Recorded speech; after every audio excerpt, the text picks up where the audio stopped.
My little pony, my little pony.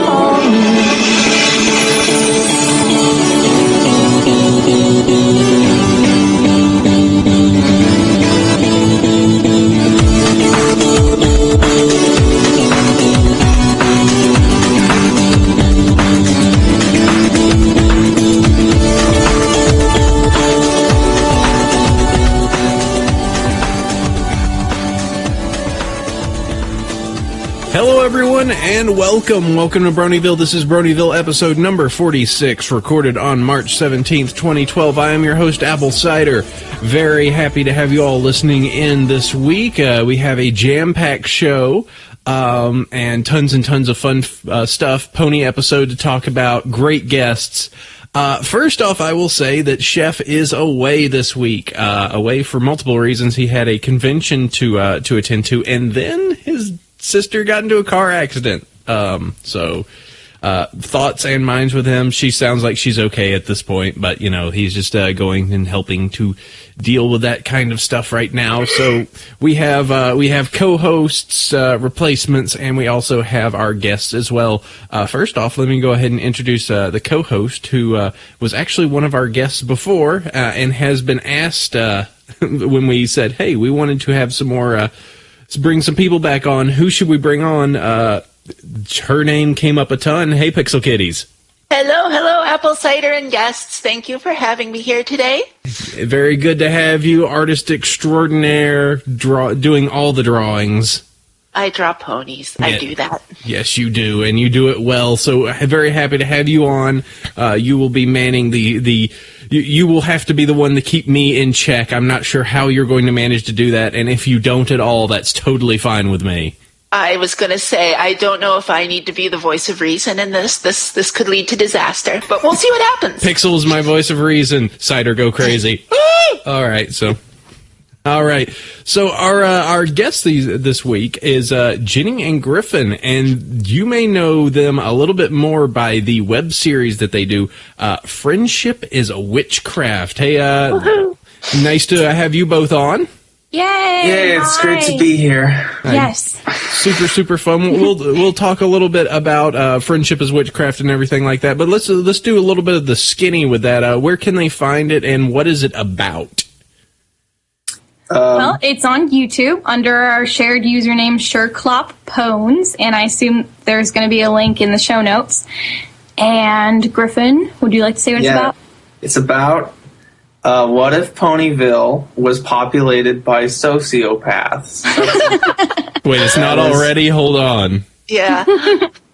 That's the basic premise of the show, but it's more like a bizarro universe reimagining of it.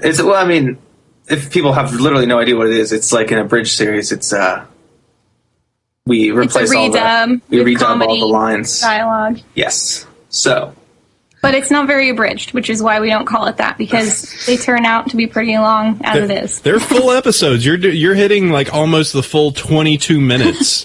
Yeah. We try to cut stuff out, but then we end up putting more back in.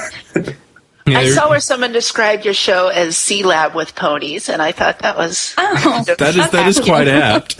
The humor is right about there, so it's awesome. It's wonderful.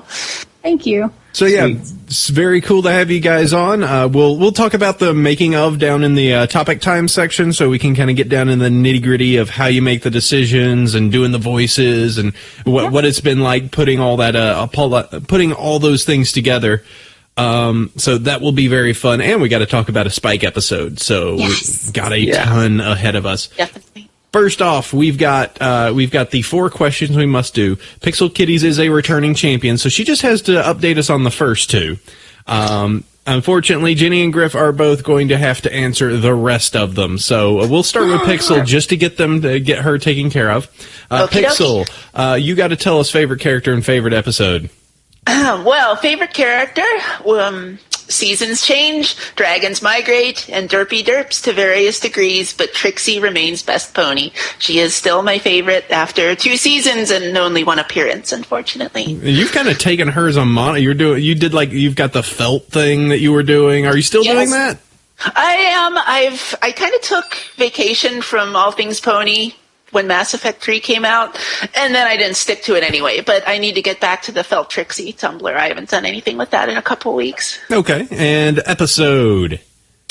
Favorite episode? I think the last time I was on, I said Suited for Success, which was like a week before Luna Eclipsed, which is now my favorite episode. The animation, the Halloweenness, the humor, and the best reason of all, Luna. You know, she arrives in a bad flanked chariot and wears a cloak made of bats.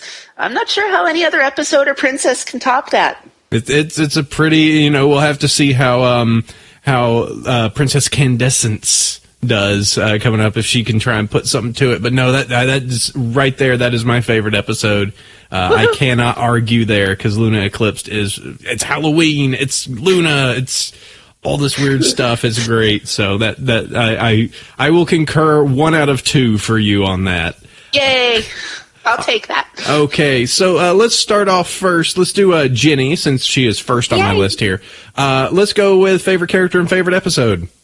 Okay, my favorite character is Rarity, because I think she's a cool subversion of sort of the girly girl fashionista type, where she's like kind of endearing, a little OCD, and really artistic and clever. And I think she's also just hilarious with the way she's acted and animated and everything.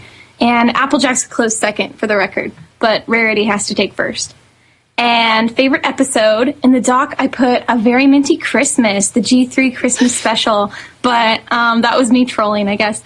And I actually really like Call of the Cutie, because I think it was like a really cool departure from what the show was doing at that point. And it just reminded me a lot of like the stories that I would play out with ponies when I was a kid. So I was really excited to watch it. You're just lifting it up going like, you're not part of the fun club. Oh, I'm so sad. No, sad pony, like, you don't have a cutie mark. Try to explain why your pony was misprinted at the factory or whatever. No, but Dragon Quest may have actually unseated that, but it's new, so I don't know if I'm coming from the right place of mind. Like, maybe I'll get over it in a while and it won't be my favorite anymore. But it was a really good episode. Indeed. So maybe Dragon Quest. All right, well, that's good. Okay, and Griffin, we got your 2, so you've got everything listed here. So you're going to have to explain why every pony is your favorite character. Well, I don't actually think much about favorite characters, so this question always trips me up. So, if I had to choose an absolute favorite, I guess I would say Pinkie Pie, because she's consistently really funny and hilarious, and I don't know, I just love all the zany stuff she does. She's like a cartoon character. in a cartoon? She's the most cartoonish. Yes. Of them all, which is what makes her so fun. But, I also really like Rarity, because I think I love the voice actress, and I love the way she delivers her lines are really clever. I think, yeah. Yeah, Tabitha does a bang-up job with... Yeah. Right. She does Luna, too, and she does all these other, so many other characters. Right. Just like, and I think the coolest part about her is because you can tell in the scripts of the episode that they have the lines written a certain way, right? You know, it's just a sentence, and that's your line. And it always seems like she chooses the most creative angle. Yeah, like she tries to think of it from the way you wouldn't expect. With every line. She doesn't read it straightforward, you know. All right. Yeah. Okay. And, of course, you decided to troll as well for favorite episodes. So yeah, my favorite episode is Don't Judge a Girl by Her Limo. From reminds me of the stories I used to act out with my horses when I was little. This is a link to a Horseland episode, by the way. Horseland is the real. It's the horse show of our generation. Horseland Brohoof. The animated horse show of our generation. Don't diss Saddle Club. That's true. And my real favorite episode of Friendship is Magic, I don't really think about it, so maybe I'll say, I really like this Spike one. This was hilarious. I don't know, any episode that's really funny. This one struck me as having a lot of good jokes. Here, I'll just write down funny funny episodes. I think the episode that made me laugh the most was the Return of Harmony Part 2. So maybe I'll say that's my favorite. All right, Wow. so let me put that. Funny episodes good, not funny episodes bad. There. Well, no, they're all good episodes. Oh, well then. They're all funny. Some are more funny. Okay. So let's get down to the other two real quick. So, Jenny, why do you like the show so much? Well, I was an old Gen fan of ponies, but it was a relief to finally have a show of ponies that was good. I mean, that sounds really mean. The other ones weren't awful, but they definitely weren't good. So it was just such a cool experience to be watching a pony show that I thought like reflected everything that I would have wanted to see when I was younger. And I don't know, it's really funny just as a show. It's hilarious, it's well acted, and the animation style is really cute. And it's about ponies, so that's great. All right, awesome. And Griffin, what about you? I guess the same boat, just the sort of that it's so smooth, it's so colorful, and the voice actresses are so good, and the jokes are really funny. And yeah, I mean, it is like a little girl show, but then that's sort of why it's fun and cute. You know, it's like you're returning to that place in your heart that's so innocent and To some. to some, yeah. I mean, I'm just like, it's more like you watch the show. That's why I loved season 1 so much, is because it was like, I'm watching this show and it's clearly made for little kids, but then there are those jokes that strike you as really funny. Like, my favorite joke from one of the first jokes that made me actually start liking the show and not thinking it was really stupid was in season 1, episode 2, where Pinkie Pie starts to sing out loud, and I think Twilight was just like, are you singing out loud? Like, I really liked that moment, because it was just, I don't know, at the time that seemed so clever. A character bursts into song, and the sort of the other characters are really annoyed by that idea. just the entire is she actually like, bursting out singing? Yeah. Is she actually bursting out in a song? Yeah, it looks like she is. Right. And those moments kept happening. As soon as you get used to the show, it's like, okay, so in the show, it's funny enough that they might actually point out that like Pinkie Pie's crazy, and then the jokes keep getting more and more clever, and then by the end of the season, it's like its sense of humor is developing. I mean, I don't even know if they intended this to happen, but by the time you get to like the quill and sofa shop, was that what it was? Yes, quills and sofas. It's like it's no longer. It was like before. It was like a show for little girls that surprised you, and then it's as you're adapting to like the kind of jokes they do, they hit you with these jokes that you'd see on like, you know, you might see that joke on like SpongeBob or something like that, and it struck me as really absurd and funny. And then season 2 has been nothing but funny jokes like that, like Crackle the Dragon. That was that was a hilarious joke. Crackle's his best derpy dragon. Even dragons have their derpy. Even without Crackles, the costume itself is hilarious. Like every time I saw it. So it's almost as if at first the show was fun to watch because it was like, oh, I'm watching a little show for little girls and this is really cute and funny. It's really cute and sort of endearing. And then as that effect wears off, the show actually becomes legitimately funny, like in so many respects. So in a way, I don't even think you can say at this point that, oh, I watched the show because it's for little girls and it's cute and it's sort of ironic. You can't even say that anymore. Like, I watched the show because it's funny, the same way I might watch, you know, Adventure Time or any other cartoon. Mm-hmm. It's just There's somehow. Oh, go ahead. I was just going to say, there's somehow, I mean, the writers, the animation team, everyone is somehow able to kind of subvert all these tropes and things with children's television and little girls' cartoons and kids' TV in general. But at the same time, they're playing it straight. And we like it for both reasons. It's a really awesome thing they're able to pull off, having it both ways, kind of. Mm-hmm. Yeah, it's super fun just to have to have it where it's like, okay, yeah, a kid, you can understand where this would be fun and silly for a kid, but you know they're tossing stuff where, you know, for that exact same, that dragon, I lost the name again, but you know, a kid sees that and goes, oh, that's a silly dragon. An adult sees that and sees like, wow, that's just absurd. Like we just get the absurdity that there's just all these big dragons, and then just this one is just it's something we all can enjoy. So it's a great little piece of fun there. Okay, so let's then move in to the last question. Jenny, those that have found out that you do so much for Pony, why are they? What do they think about that? Well, like I said, I was an old Gen fan, so a lot of people are really used to it by now. But my college friends, I'm like a third-year college student, so I've got my dorm just covered with Pony posters, and some of them were given to me by friends, actually. So they're extremely aware. Like, if you walk into my room, you pretty much know, the cat's out of the bag. And I think it might, to be fair, be a little easier because I'm a girl, that people just are like, oh, that's cute, all this pony stuff. But it's like, you don't understand. I really like ponies. And then it gets a bit creepy, I guess. But, yeah, my family even watches Friendship is Witchcraft, and a lot of my friends at least know that I'm doing it. So it's very open, and I don't think anyone really hates on it. All right, that's cool. And so on the converse side, Griffin, what about you? Well, most people that know me personally enough know that I enjoy My Little Pony. It's not a secret.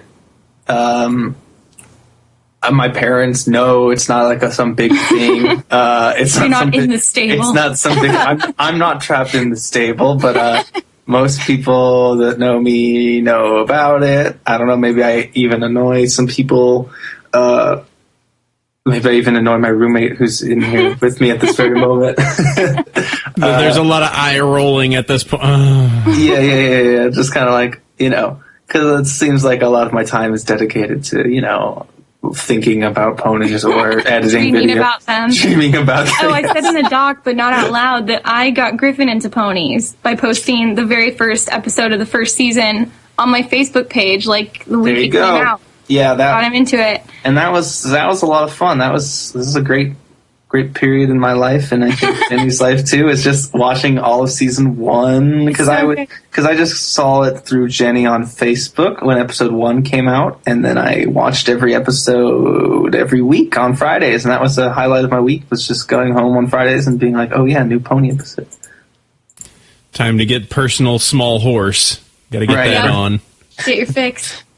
All right, well, that's cool, yeah, and congratulations, Jenny. You did get the $5 pony bucks for making a successful conversion, so. Yes! Well, was I really converted? Because I wasn't a naysayer. I just happened to watch but you got into it. You were still a conversion. Yeah. You didn't even know about ponies. Yeah. Well, as far as I can tell, I existed before. I was a pony fan before the fandom existed. Yeah, I posted it on my wall literally the week the pilot aired. Yeah, it's just it's finally out. I was anticipating it, watching the Meet the Character promo videos and stuff. So before anyone else, me and Jenny were fans of this show. So we got some Brony cred. That's got to be worth something. That has to be worth something. All right, somebody drum up another $5 Brony bucks to... I like Brony points. I want my Brony points. Yeah, get the Brony points going. That works. All right, well, it's cool. We got all three of you on to talk a lot about Pony. We've got news and everything we got to roll through. But first, I'm going to go ahead and tell you a little bit of the sponsor that we have. That's We Love Fine. They are purveyors of awesome T-shirts. I am not wearing one right now, but I have 3 or 4 in my drawers, and they are awesome, and I love them, and I am kind of needing and wanting to get more. If you put in Bronyville 10, you'll get 10% off your purchase. I need to double-check the code because I have heard that it may be deactivated or something, and we'll get that settled out. And they also are doing the MLP Design Contest 3. You can check the link in the show notes or just go to welovefine.com and you can check it out. And I have to say, this is like, right now there are, how many did they say? There's about 70-something at this point, and there are a lot. I'm surprised there are a lot more good in here. There's a 3 Dirt Moon. There are, I even saw a reference to Gypsy Pinky in here. Oh my god! Yeah, vote for that one. Yeah, I'll buy it. I think you guys are a little biased, but no, vote for that one. Yeah, there's a let's see, watch as I work on my gypsy magic, huh? Yes, I would buy it. I would still buy it. Yeah, so there's to make my own. There is that there, and super cool stuff. I actually want to get bags. They've got art prints. There's just so much cool stuff. So go check that out. That is over at We Love Fine. Okay, I'm going to have to be News Pony this week, and therefore it also, or I wonder if I don't know, Pixel, you're my co-host. Do you want to be News Pony this week? I can be News Pony. All right. Well, you know what you go ahead and do that. So we've got 5 little news articles here. I know a little bit more about them, and of course that second one there, we have some people who can obviously talk about it. Well, let's see. Go ahead and go ahead and do this first link, because there's some interesting news that comes out of the first one here. So take a look there, Pixel. Yeah, it looks like we have at least semi-confirmation that we've got another wave of blind bags on the way. Now, I'm not sure if these are the European wave 4 or if these are something we can look forward to in the U.S. sometime soon here. But just looking at the list of ponies included in this group, it's pretty impressive. We've got some fan favorites and some upcoming maybe fan favorites. We've got Trixie finally getting her name back. For a while there, she was turned into Lula Moon for the Blind Bag series, but now she is Trixie Lula Moon. So that's pretty cool. Your favorite? My favorite, so I will, once I find out what number that is, I will be buying plenty of them. We also, along the same lines, for a while there, Lyra was turned into Heartstrings, and now she is officially, canon-wise, Lyra Heartstrings, so that is good to see. Princess Cadence, along with the other princesses are making an appearance. Celestia, Cadence, and a very purple-looking Luna will be included in the Blind Bag series Wave 4. And a special note, Celestia is white. Yes, that is very important. How could I forget that? White Celestia. There were a couple other interesting ones in there. We've got a June Bug, but she doesn't look like Show June Bug at all. Yeah, Sapphire Shores doesn't look much like Sapphire Shores either. And then there's an all-yellow Fluttershy. Yeah, there's all-yellow Fluttershy, and then there's Sunny Rays, who looks just like Fluttershy. So. I think that Fluttershy must glow in the dark. Maybe, I wonder. Maybe that's why. That could be it. Flutterheart is a brushable, so she gets a blind bag one. So is Plumette. She was one of the butterfly wing ponies that came out not too long ago. So let's see, who's not included? I see a Twilight, there is a Fluttershy, there is a Rainbow Dash, so I'm not seeing a Pinky, a Rarity, or an Applejack. That's interesting. Yes. Instead, we get Island Rainbow. Yeah, last series, or at least the last U.S. series, Sweetie was the name that seemed to pop up with everything. And this time it's Rainbow. We've got Rainbow Wishes, Rainbow something else. Well, there's Rainbow Dash, obviously. I saw several rainbows on here. Island Rainbow. So they like to repeat the names a lot. They are all of the backgrounders. But yes, these are this is the new yellow bags that are coming out. They on the box actually has a princess has the Princess Cadence right there on it. And I don't know. I'd like to see these come out. I unfortunately did not do the big run to try and get the last blind bags that came out. I know that Pixel, you sound like you made a successful raid. I did. I finally got them all after acquiring several empty boxes out of fan rage when I'd show up and they were empty. So, but yes, I finally got a full line of them. Hooray. Hopefully this will make them make more, because they just, it's like, hey, it's for sale online. Next day, we're out.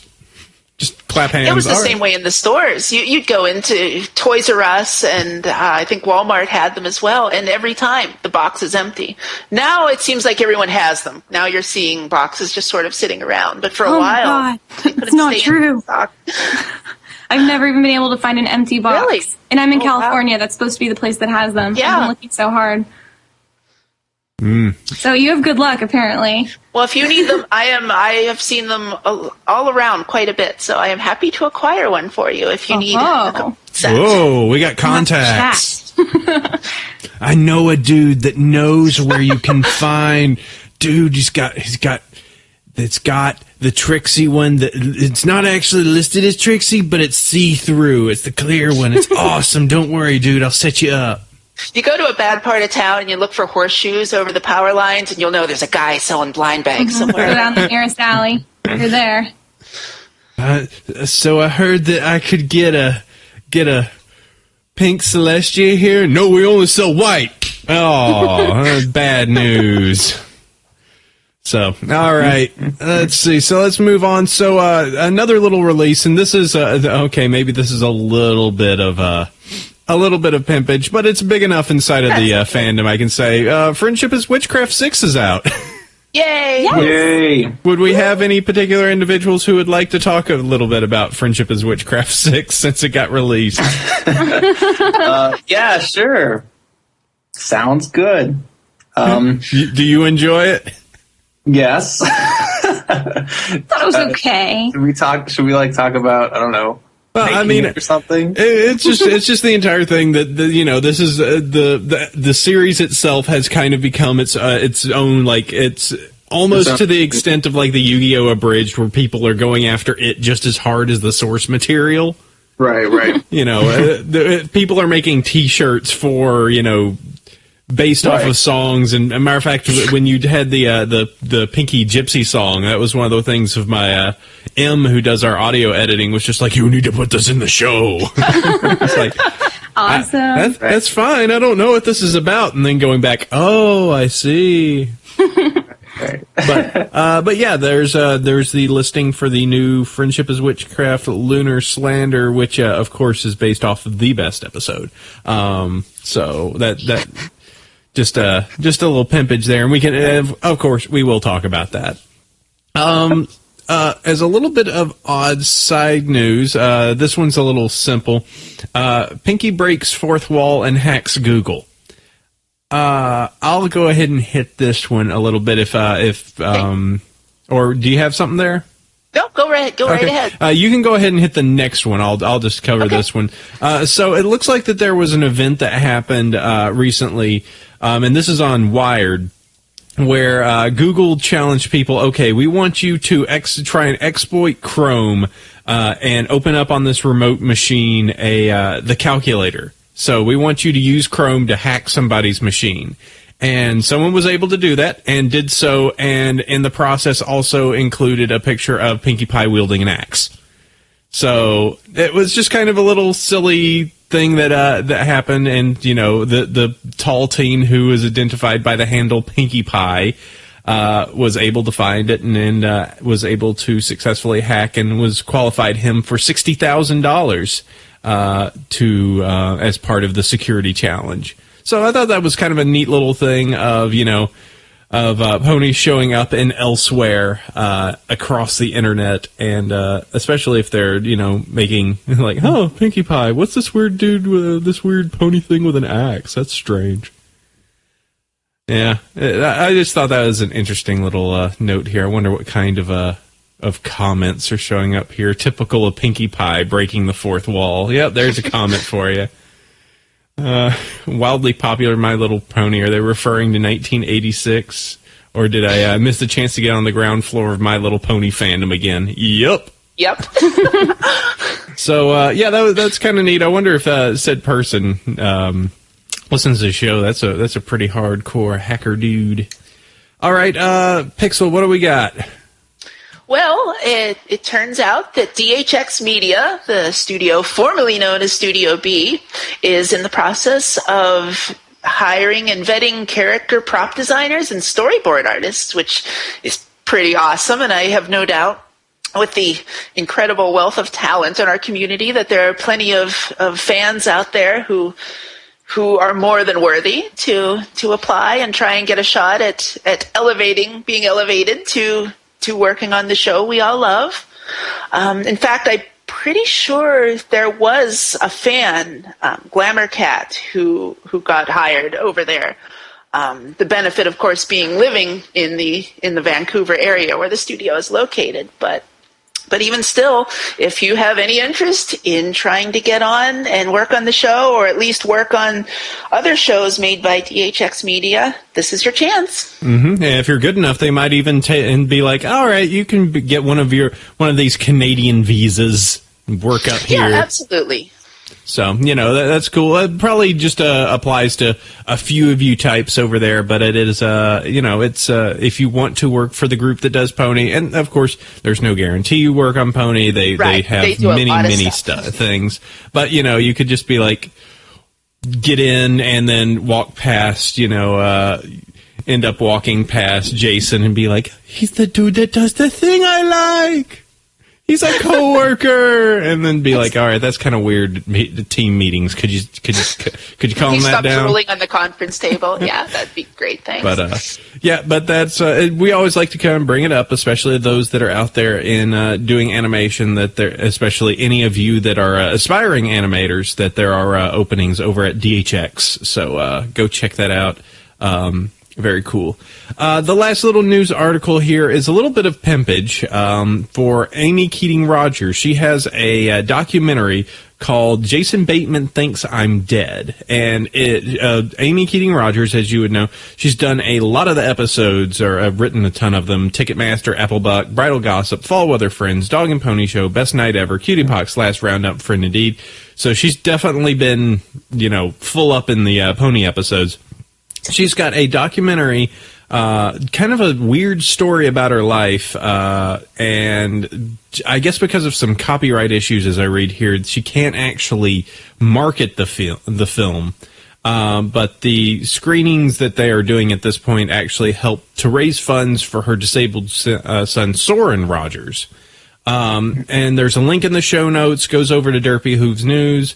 There's a little bit more just explanation about what's going on with it.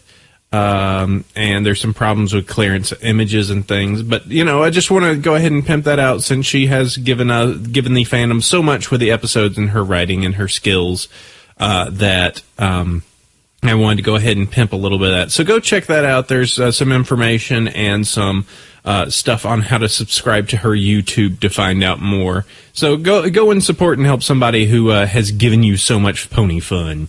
She's an absolutely wonderful lady. She's so sweet. During the whole Derpy Geddon thing, when she sort of sent out that letter to the community, I wrote to thank her, and within an hour, she wrote me back this nice letter thanking me for thanking her, and it's just, she's amazing. So any support we as a community and as individuals can lend her would be great.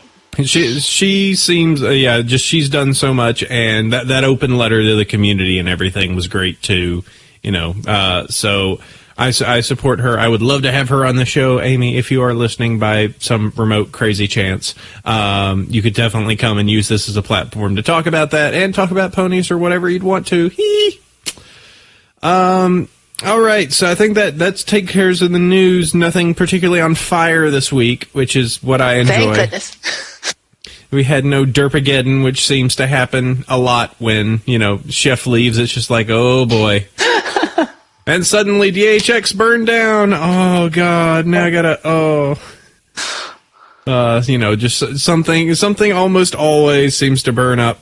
But the episode is still young. So let us keep moving. So it's time for books. It's time to talk about fanfic suggestions. I think that none of us have really read anything. No. But we are all but Pixel making some suggestions for you. I'm going to suggest some Doctor Who stuff by going and reading number 12, which was written by recent guest Squeak. It is a fun Doctor Who's fic. Guess the Doctor shows up and is dropped in and conformed into Pony, and there's angels and things like that, and it's kind of actiony and fun and silly. So I would suggest that number 12, link in the show notes. Ginny, you have not read something, but you have a recommendation. Yes, it's called Continuum, and it's by someone named Lady Moondancer, and she's really cool. I used to read like her G1 fics back in the day, and her cool like fan site, which is now defunct, originally got me into collecting ponies, and that's how I heard that like G1s existed and started buying them all up and getting active. So she's cool and funny, and I'd imagine that her G4 fic is really cool and funny like she is. So check it out, and I'm going to at some point. So it's linked there. Okay. You can always find it. You find your way back to there, I guess, if you need to. Yep, exactly. Griffin, what about you? You said you didn't have one, and then suddenly I noticed you have one. Yes. I usually do not read the fan fictions. However, an amazing author out there named Passe has completed his masterpiece, Equestrians in Undergarments, which I am pimping now. It's one of those fics that it just rocks your whole world and changes your whole perspective on life and the show. It appears to be highly rating teen comedy. And let's see. And I'm looking at all the comments. I'm trying to find a good one. Pretty darn funny. What is this? I don't even. So very, very silly. Yeah, you just gotta ignore the haters, though, Apple Cider. You gotta ignore the haters, and you gotta read it for what it is. Just pony on for the masterpiece that is. Yeah, don't read the trolls and the haters in the comments section. Just go straight for the fic. Let's see. Yeah, I'm looking at this fic. I only want to read it if it's complete. It has been completed. Okay, good. I wouldn't want to be left hanging. Sup all was all she said. All right. Let me move. Whoa, that's a saucy banner up there. Okay. Wow. You know it's good when the banner is saucy. I know. I'm kind of looking at film fiction going, hey, kids, what you doing? All right. This is really the front page of film fiction right now. I'm like, sure is. Now I have to go there. It's certainly something. Why is this the 90? Okay, there we go. That was... Hold on, it changed back to normal. Wait, I'm going there. It's back to normal? I missed it, but the top story is called Unrequited Lust. It's still the same here. So. That was weird. There was just a moment where the film fiction top image was just like... No. If you go to Equestrian in Undergarments, that's the top image. Okay. Oh. Did they customize? Oh, my God. They did. There's a customization going on that particular one. That is... That's actually the banner image on my Facebook page. My face is in the little icon, right between Fluttershy's legs. Oh, boy. That is where it would fall.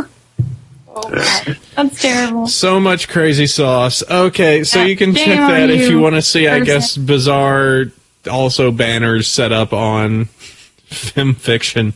Nothing terribly too saucy. It's just like, what, really? So, very cool. Okay, so we got topic time. We've got three guesty-ish things here, though the two that we really have some fun to talk about. Not that Pixel doesn't have some awesome to talk about. But we've already talked about my fun. Yes, we have. We have covered the making of pixel art. So. Yes. What we want to talk about is with Jenny and Griffin about making Friendship is Witchcraft. We talked a little bit about where you can find it. So let's start with this. Why?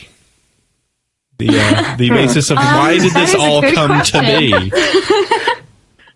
Well, I guess we both like writing comedy, and we both had gotten into ponies, and it just kind of seemed like a logical conclusion. Yeah, there you go. It's just sort of, why do people write? I mean, it's fun. It's, creative. And yeah, obviously we like comedy. We like writing comedy. I think we have something slightly different to offer than a lot of other pony-related media, I guess. And do offbeat? Do either of you do any of this professionally, or I get a little. This is completely just a hobbyish. Well, fun, we're both silly students, so we do nothing professionally. We're in school. Oh, okay. So, but yeah, we're not in school. Well, I'm not in school for acting or writing or anything. I'm an English minor, but that's about it. Yeah, I'm a film student, so I guess I have some background in editing and stuff like that. But okay.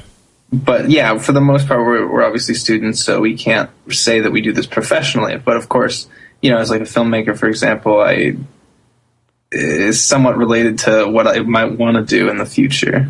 Okay, well, at least you're editing or whatever. Yeah, you're getting some of that out there. So you just decided, okay, you really like the show. You wanted to contribute and do something to it. So how did it come that Friendship is Witchcraft was born? Like what was the thought process on that? Well, if I recall correctly, this is my remembering of the story. We were driving in my car, and it was one night, and we were just hanging out, and Jenny had a pony toy with her. This was over the summer. This would have been like May or something, May of 2011. I always have a pony toy with me. And we were just hanging out, and she had the toy, and she started doing, and I think it was Rarity, and she just started doing a Rarity impression, basically. And I thought that it was pretty good. And then we just sort of had fun with just doing the voices, I suppose. And then it was just instantly, it was like, Jenny was like, let's make a bridge series. Sort of just in that moment, I was like, okay. Sounds fun. Right. And it is. So it was just a car ride where it's just like, all right, we need to now, that was so much fun, we now need to sink an enormous amount of time into doing something. I think it was really decided like the next day, like it was kind of an idea, and then the next day we were like on Equestria Daily and we found like the worst fanfic that we could, and I was just like doing the voices for all the absurd dialogue about like, Rarity had an abusive husband or something, and it was just man. doing all the lines from this really weird fanfic, and it was like, this is fun. We can do all the ponies. So, yeah, just kind of seemed like the right thing to do. Yep. It does take a while, though, like you said. It takes a lot of time. Yeah, how long? How long does it take you to get all the recordings? Because you record, both of you, but you also have some guest recordings and things like that. And then slapping it on top of the episode and making it work. What does one episode usually go time wise for you? The distance between each episode's release is how long that episode took to make. So, yeah, we never have it done and then hold it for like a release date. It's always just like the minute it's done. So it's typically like the shorter ones have taken a month, but most of them have ended up taking 2 months, which we're trying to get closer to 1 month, but it never seems to work, especially when we're at school. Yeah. So how many man hours per episode would you say? I mean, That's a tough question. I'd have to really think about that. Yeah. I think like as far as just doing the voices, I think the most recent episode took me like 5 sessions of like maybe 3 hours each. So that's a lot. I know. And it's only like, for me, I didn't even do all the characters. So it was maybe like 12 minutes of dialogue, but it just takes a while. So, yeah. And, editing just takes up to a point, I edit just little things, but then once I have all the lines, and editing can take a really, really long time. But, there you go. Lots of hours. I don't even know what to say. Just have the end result is so sometimes good. It's like, it's a whole day. It's from the moment I wake up to when I go to sleep. I'm editing the video. Mm-hmm. So let's see. So you guys have, when it comes to like the web series that are out there right now, there's definitely a few others, but yours kind of has the most mainstream knowledge to it. Like I know it kind of first, I think I heard it when it first came out, and it was really like when you had the songs, and especially the Pinky's Brew song, that one kind of exploded. Yeah, around episode 4 is when people really started knowing what it was. Yeah. It definitely felt like a long time coming before people really had any idea what it was. Yeah. But, we're trying to do songs every episode because I think that's what people respond to the most. Mm-hmm. How does the songs come about? How do you guys like end up figuring out how to do those, and like or which one of you is actually like going like, all right, let's do this song, and then this is going to be the lyrics and everything? Is that more collaborative, or do one of them? Yeah, it's collaborative. Everything's I've tended to do more of the lyrics, and then the instrumentals and also lyrics is Griffin. So, Yeah, I think I did a lot of the lyrics for Pinky's Brew and then the most recent one. And then, yeah, Griffin is the one that writes all the actual tunes and arranges the instrumentals. Right. Yeah, basically, yeah, I write all the songs, and then I'll put up, sort of have a vague idea of what the lyrics should be. Like for Pinky's Brew, you know, the melody was "Watch as I work my gypsy magic." That's what I wrote first, and then after that, it was just like, da da da da da da da. I didn't know what it was going to be, and then that's sort of how all the songs go. It's just Princess of the Night. It's like, usually the chorus is already imagined along with the tune. Yeah. Just like the line, "I'm the Princess of the Night" was already determined. That's all, that's all I'll come up with to work with the melody. And then I write out pretty much the whole song based on how long it needs to be in the video. And, I might have I have some influences too. Pinkie Pie, for example, is a gypsy, so I sort of incorporate what I consider to be like sort of gypsy swing into the songs. And, stuff like Sweetie Bot's Big Race, that was totally ska inspired. Sweetie Belle's Big Race or whatever. Yeah, that was Sweetie's Big Race. That's the name of the song. But yeah, that song is totally, even though there's no horns or anything like that, it's sort of an electronic song that's totally inspired by ska and like Real Big Fish or something like that. That particular song, I love just the there's one line in that the just running fast is really hard. I just love that. It's just kind of like pushing hay is really hard. Pushing hay is really hard for Carrot Pony. It's just such a little like pushing hay is really hard. Like, it's like not even part of the song. Yeah, they're all booking it, and you can see Carrot Pony off to the side moving really, really slowly. It's like he's having trouble. She's having difficulties. I do like for instance with the more recent one. It's just like there's so many fun points of just the silly humor. I think the moment it was posted, people were already doing comments and like she brought her OCs and stuff like that. I love that. That's my favorite line for that episode. The weird like bat-winged ponies that are all black and stuff. Pony creator. Because it's so fun. Great if they were pony creator ponies like superimposed on top of the video. They have antlers and stuff. It's kind of what you guys could do is you do kind of like bridge this odd gap of like you can, because these are fan creations, you can play and toy with like the weird stuff that we create.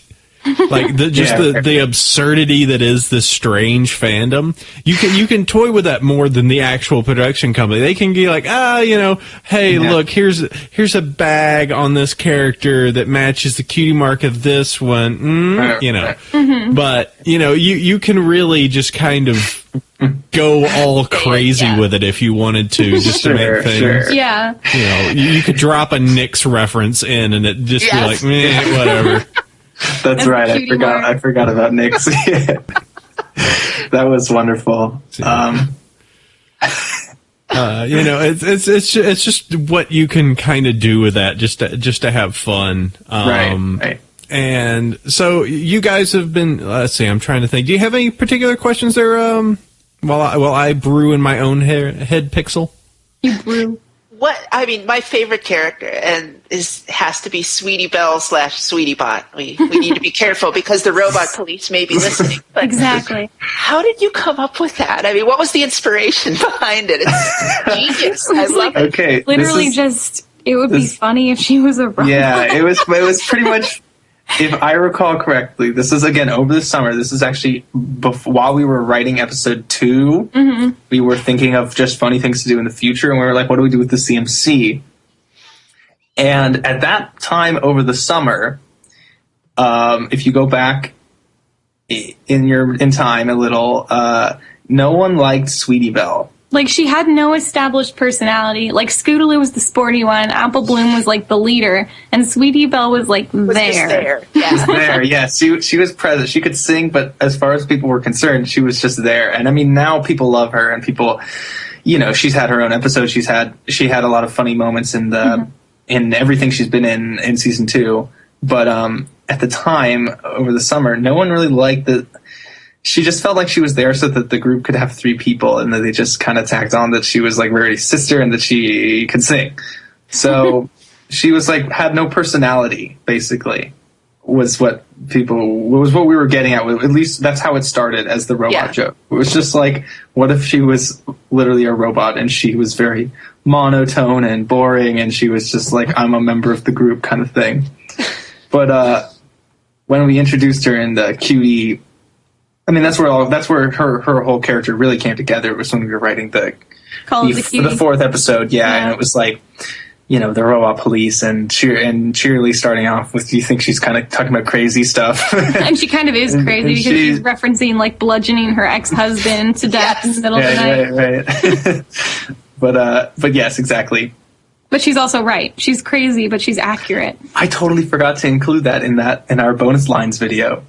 Which Bailey did her whole. She did a whole monologue. Yeah, we should put that on Tumblr. Being crazy. Yes. Yeah, the whole deleted. I wish I would have uploaded that. We should tell Bailey to put it on her Tumblr, and we'll reblog it and try to get her some followers. That'll be funny. Sounds like someone's getting extras. Yes.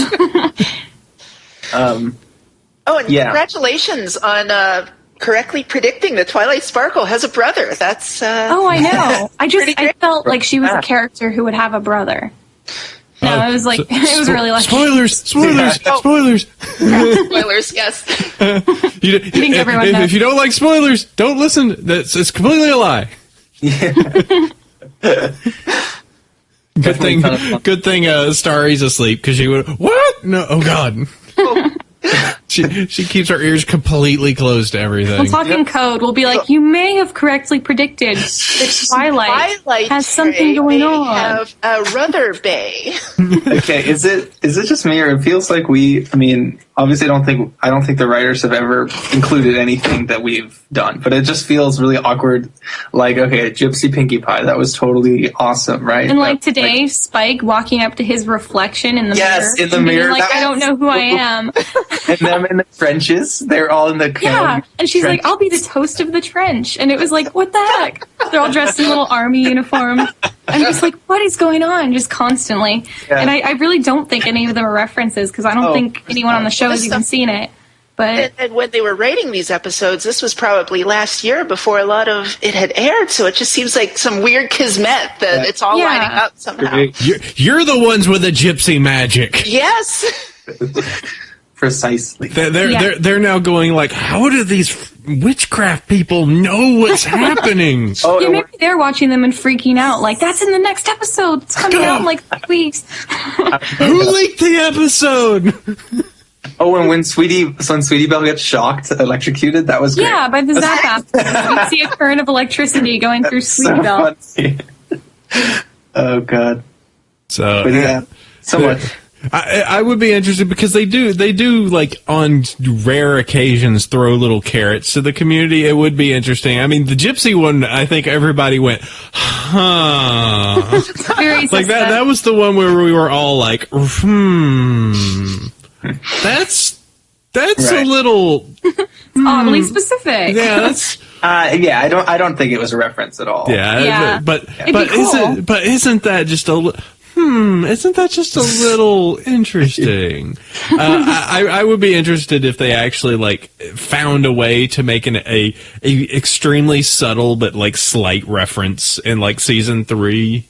Just that would be so cool. I think we're all waiting for that. That all of us that put so much time and crazy effort into the weird side community, into this this whole thing, are all kind of going like, I wonder if they'll do something weird that says that validates me in some strange way. That is so true. Pretty much. So true. We're like, you keep doing what you're doing. We love you, but if you did, you don't have to. But if you did, we would love you. It's just the silly. All right. Is there anything else? Any shout outs you guys want to do before we jump over to the episode proper? Oh, I don't know. I'm giving you carte blanche here. Shout out to. I don't have any friends. My friend Casey said he was going to listen when this came out. So hey, Casey, if you've gotten this far, good job. Yeah, I converted him to Bronydom too, but It's not like that was hard. He's kind of really into it. If he has survived a full 55 minutes in, congratulations. Right? I don't know if his attention span will take it. All right, well, cool. If there is nothing else, then shall we talk about some Spike? I think it's time. It is time for a Dragon Quest. All right, so let's go ahead and do this. It's episode discussion time. Spoilers all over this place when we talk about Dragon Quest Season 2, Episode 21, overall episode number 47. Its original air date was March 17th, 2012, which is today, written by Meriwether Williams and storyboarded by Kenny Park and Marshall Fells Elliott. Spike episode. Let's see, since I always start with my co-host, Pixel, how did you feel? Oh, I loved it. I thought it was a great episode. I was a little hesitant about getting another Spike episode so soon after the last Spike episode. I didn't know if they were just going to sort of retread the same ground with his crush on Rarity and the usual kind of Spike tropes, but this was great. This was actually very touching, the way all the other ponies reacted to his desire to learn about his roots, and it was funny. It was an extremely hilarious episode, and it had kind of some of those sitcom elements of the ponies dressing up and following around and the slapstick that ensues. So I loved it. I thought it was great. All right, super cool. Jenny, what about you? Well, it might be my new favorite episode. I'll have to let it sit and see if it's just the new episode thrill talking, but I thought it was really funny. I love Spike as a character because I think he's adorable, and they usually have a lot of great jokes in episodes with him. And yeah, all the gags were really good. We got a lot of really cool new settings. So yeah, it was solid. It was really good.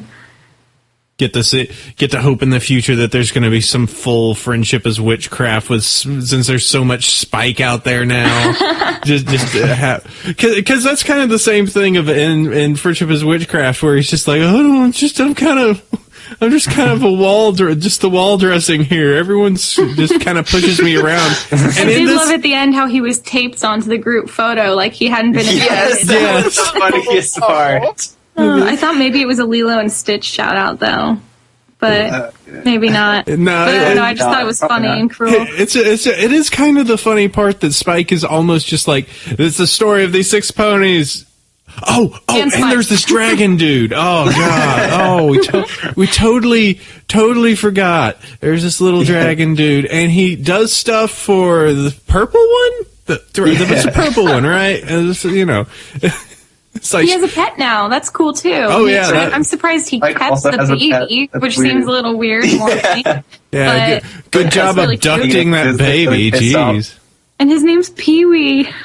If they get Paul Rubens in to do the voice of the Phoenix, that would be the greatest thing ever. Yeah, exactly. He just laughs. He just does the weird Pee-wee laugh instead of talking. Yeah, just it's the weirdest Phoenix ever. It just flaps around and just makes a high-pitched laugh. Okay, Griffin, what about you? How'd you feel about this episode? You watched it like immediately before here. We were like, Griffin, I just watched it. We need to watch this. Like, I haven't seen it yet. Then here's a link. Go. So how'd you feel? Yeah, I mean, I don't like watching the 480p versions, but I did, and yeah, it was great. It was really funny. Another thing that I noticed was, again, it felt like this episode was ripe for Friendship is Witchcraft because Spike is just there. He's so funny. And I noticed that Fluttershy's father, or the Dragonshy or whatever, was in this episode, which is pretty cool. And yeah, I mean, it was a cool episode. I love them dressing up in the dragon costume. That was great. I love episodes like this too, where it's just like it was just Rarity, Twilight, and Rainbow Dash. You know what I mean? It was just like they just chose these 3 because I guess they thought it would be the funniest dynamic for this episode, which is cool. I like the putting your hoof down one too, where it was just Pinkie Pie and Rarity. I like the smaller. Yeah, that they just hang out in small groups is a cute idea. Yeah, exactly. They're all friends, so they don't have to be tied together. They can hang out in littler groups, which is nice to know. Yeah, it is. And right. And yeah, I just thought the whole thing was really funny. My favorite probably shot or still was when like Spike dives on the ground near the end. He like and he like buries himself halfway. That was adorable. Yes. Looks up with like big eyes. That was so cute. Oh. And the whole episode was great. I'm just trying to think of like I've collected in my mind all the funny moments. I like Fluttershy's thing at the beginning too, where she is sort of afraid of dragons. I like that continuity at the least. And when she like timidly opens the window, that was great. Yeah. Yeah, she goes to just completely smacks around Rainbow Dash for a little bit, runs to the window, gently opens it, and then rushes out and runs away. Like doesn't even fly, just runs. Because I like it, because I like Fluttershy's. I mean, sometimes it gets a little annoying how much, because she's supposed to be shy, right? But half the episodes are dedicated to her no longer being shy, right? And that's the joke. That's always the joke. It's like, oh, she's the shy one, but now she's yelling, or now she's pissed off. It feels like we've seen too much of her pissed off. We need to see more of her just acting shy, or else the joke won't be as effective when it comes around. Well, we might have some more of that, because the Fluttershy episode's coming up next, so I'm curious. The hurricane one. I'm so excited. I'm excited for that too. Yeah. What was I going to say? I was going to say, I like how Fluttershy is more and more of a spaz, though. It's really fun. Oh, also, I love the butterfly migration joke. That was so funny. Yes. A little picture of them at their wimpy little boring just Rainbow Dash is there looking completely bored. just laying there, just like, oh. Fluttershy looks so content. It's so great. The things I like about it, so like as you said, the prologue was really good, just because it was just the silly dynamic and kind of just more of the carryover that we've seen this season that's been so interesting with with like Fluttershy being more assertive and things like that. It feels like things are like in a correct order, and that things that happen earlier are making an effect in the later episodes, which is really kind of cool. That's something we didn't have in season 1. Mm-hmm. Right. Yeah. The other bits of it, the one I do have to say at the very beginning, that the scene trench, Rainbow Dash is an amazing jerk. Like she really is. Like I listen. I know that I'm uncomfortable. I rag on Rainbow Dash, but come on, she was an enormous jerk. Wait, what did she do? Like making fun of his apron? She was mean to Spike. So that's right. Yeah. Terrible. That was a great joke. Yeah, like Spike comes up with food. He has food. And I love that little line where he says, like, you try getting blueberries out of your scales. Where, like, in his mind, he's like personified them all as dragons and just like feathers. Yeah. Yeah, that entire thing. Yeah, that was really interesting. Just, and of course, Rarity doing all right, so we got to keep low and everything. Rarity just coming in with camouflage, yeah, the red carpet and like the bright paint camouflage. Yeah, let's see, Spike storming off. The thing that I found, and this was actually the clip that I saw later this week. There was something kind of okay. This is going to sound turbo wimpy, all right? But get ready for it. There's something like about somebody having a conflict of self that like really registers. I don't know why, but it's just like, I need to figure out what I'm good at. I need to figure out who I am. It's just like, you're speaking for all of us, brother. I'm sorry, you're crackling again. Griffin, while he's pouring his heart out, are you eating another cereal bar? I am quite honestly shocked, because I am indeed eating another cereal bar. Oh, Lord. And I honestly cannot believe how much you can pick up over this mic. All right. He's like spilling his guts to you, and you're like crinkle. All right, hold on. It's a Cheerio This bar. episode is friendship with whole grains. I'm gonna. Oh my god! All right, there you go, hungry? Griffin. You just named the episode "Friendship with Whole Grains." You're successful. Go on.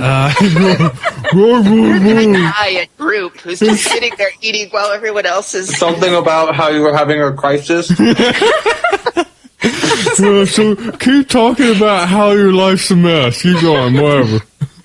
No, I just find that, the crises of self are like, and we've had a few of those before where, we actually, have that, the Cutie Mark Crusaders actually have that a lot.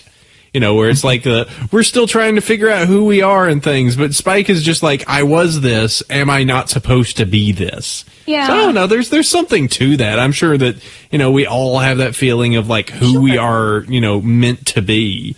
So so much of the premise of the show with the other characters is, well, they all represent very specific things. But then you have these other characters, usually the younger ones on the outskirts, like Spike and the Cutie Mark Crusaders.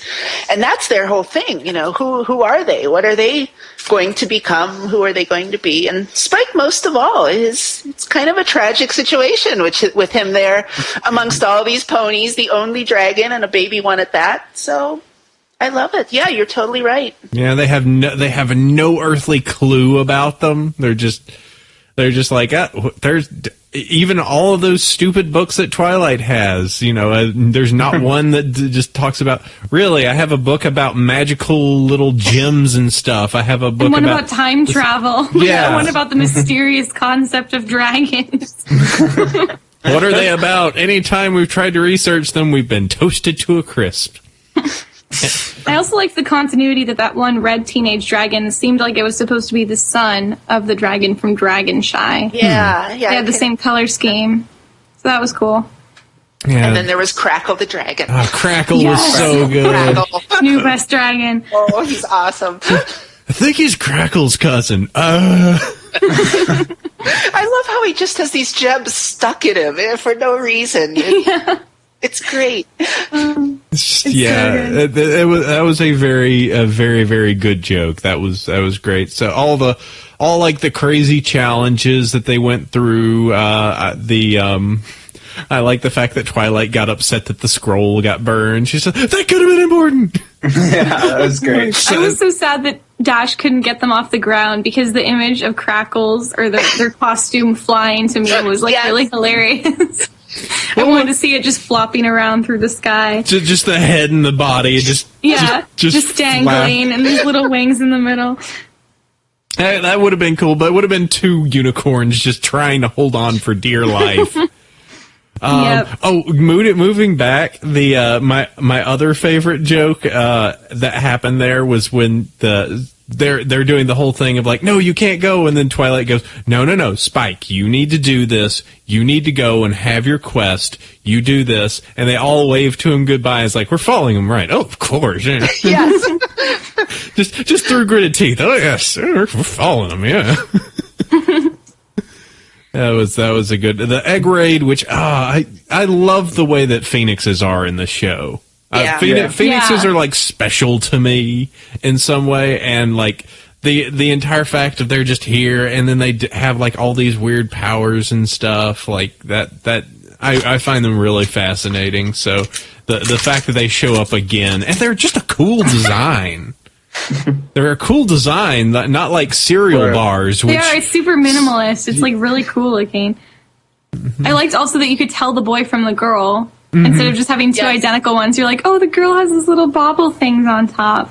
Or maybe I was backwards. Maybe they don't have gender norms for phoenixes. Who knows? I won't judge. That would follow other bird species. That would make some sense, actually. Yeah. No, that's true, because quails, the prettier ones, are always the boys. Yeah, because you think about quails, you think about those birds. Peacocks. Peacocks, there you go. There you go. Did Princess Celestia's phoenix have a gender? Philomena? I don't think they... Philomena had the masculine. Yeah, she did, actually. She did, and I think based on the name that it was a girl. So, yeah, I guess the one with the baubles was the dude. That's kind of awesome, actually. I know, yeah. I feel like that was them screwing up, not No. My mind is blown. Exactly. Fan and updated, yes. Yep. Gender norms destroyed. Yeah. Those birds, man. Birds, they're so crazy, dude. Friendship is magic, destroying gender norms since 2011. Yeah. The only thing that I could say about the episode is I thought it was weird that, and I guess it's because all of the phoenixes flew away. They didn't just leave the egg, so, it's just like, all right, well, I guess this is mine now, and takes it. And the weird kind of like the symbology of Twilight had Spike as an egg, now Spike has this phoenix as an egg. Yeah. Phoenixes are cool, but maybe they're actually dumb. Like, if you chase a mother sheep away from its baby, I think it forgets it's its baby, and the baby just dies. So maybe phoenixes are as dumb as sheep. Wow, we just grimmed this show all up. So Spike had to take the egg. This just got real. This just got... Baby sheep die. Why did both the parents leave the nest to chase down... Right? They could have sent one. Well, the nest is also busted at this point, too. No, it was busted after they left. The dragons broke it in half. Mm-hmm. The good news is, for my Little Pony and the Guardians of Gahul crossover fic that I'm working on, I can really incorporate sort of the phoenixes and how they work into my lore. Follow your gizzard. Yeah. Let's see, looking at all of the images that are coming in for the mystery of Spike. I love that. Crinkles, a dag dragon. Can we officially ship Aloysius with Philomena? I don't think we can officially, but I guess you could put that out there. I want it to be official. Okay. A canon couple. Yeah. Fanon, at least. Fanon is Petcraft, I don't know. Yep. Okay, well, it looks like that is all that the information is. No derpy we see, but keep the crazy down. I think we're safe. Don't worry. Yep. Let's see. And I think that is all we have. So let me give you the information on next episode, which is Hurricane Fluttershy. That's going to be Season 2, Episode number 22, overall Episode number 48, airing on the 24th of March, 2012. The summary is Fluttershy needs to overcome her self-consciousness in order to help Rainbow Dash and the other Pegasi with the rainy season. So, cool. There you are. We're going to have some more Fluttershy. One more chance to overcome her self-consciousness. We'll see if it takes this time. Yep. Every Fluttershy episode. I don't know if I can. What is it with naming Fluttershy episodes? I noticed that the Dragonshy episode is literally called Dragonshy, which isn't like... it's just her name and dragon. And then this one, it's a hurricane and Fluttershy, so the name of the episode is called Hurricane Fluttershy. They should have called Putting Your Hoof Down, assertive Fluttershy. Yes. It's kind of like those trashy romance novels where it's billionaire baby, secret secretary, just a laundry list of what the episode contains. Just Shy Fluttershy. Fluttershy Manticore. It's just listed assertive Fluttershy episode. That was what you wrote? You actually put down the word episode. That's yeah. It's just in the title. They even put episode title in the title. Episode title, Fluttershy episode. Yeah. There you go. The one where she gets mean, episode title. Yes. Fluttershy. All right, so that's that's going to be your pony for this week. Hope you guys enjoyed it. Yeah, Dragon Quest was a really good one. I had a good time with it. All right, so it's time to go ahead and move forward to email. It's time to answer all that awesome stuff that we get over on the email side over here at Bronyville, and you can send that by bronyville@gmail.com. I will start first. Pixel, if you will get second C's. Jenny, if you could get the highlighted in green, so you got 2 of those. Yay! And Griffin, if you will get the high school highlighted in yellow when we get to that one. Really bright, that way you can see it past all of those cereal bars you're having. I'm done with the cereal bars. Yeah, for now, wait till you go for third C's. Yeah. Do I have a third? I do. Oh, Lord. Put it at least the Cinnamon Toast Crunch one. Keep it away. Well timed. Keep it away. All right, so let me go ahead and start here. Hey there, Bronyville gang. I have more of a show-oriented question for your mighty pony brains. Serious Crow has been too serious in his last emails. We've seen several little clues throughout the series that Princess Celestia is quite the chess master, thinking several moves ahead, at least in the instance of Nightmare Moon. Twilight's surge of magical powers during their entrance exam is a big example, but another has been somewhat glossed over. Remember, Celestia appointed Applejack's ancestors to what would eventually become Ponyville. This gets me to thinking just how much might Celestia have orchestrated the gathering of the elements of harmony. We still have yet to see how Pinkie Pie and Rainbow Dash should become residents of Ponyville. Future episodes, perhaps? Just wanted to hear what you guys think about that. Keep up the great work. Episode 52 is 1 week closer. I can't wait. Your faithful listener, The Lone Crow. You know what? I've stated it for a while. I think Celestia knows pretty much it. I think she orchestrates all of this. Like, she knows how everything's going to go down. Like, there's a reason why with the whole Discord thing, just like, you should go do that. All right. And about 5:30, I'm going to start making Spike burp all these reports back up. You know, I think she's got it under wraps. Any of you guys got an idea? Or what do you feel? I feel like she's, like, wise, but I don't think she's omniscient. Mm-hmm. I guess that's about it. I think she's probably smart and can, like, kind of guess where things are going in the way that, like, a smart person can. And she's supposed to be, like, this wise mother figure. She's lived thousands of years. She's learned a thing or two, but that doesn't necessarily mean she's all powerful, all seeing, etc. Mm-hmm. It kind of just goes into the idea. I don't know if she's just. I think she might have some form of clairvoyance.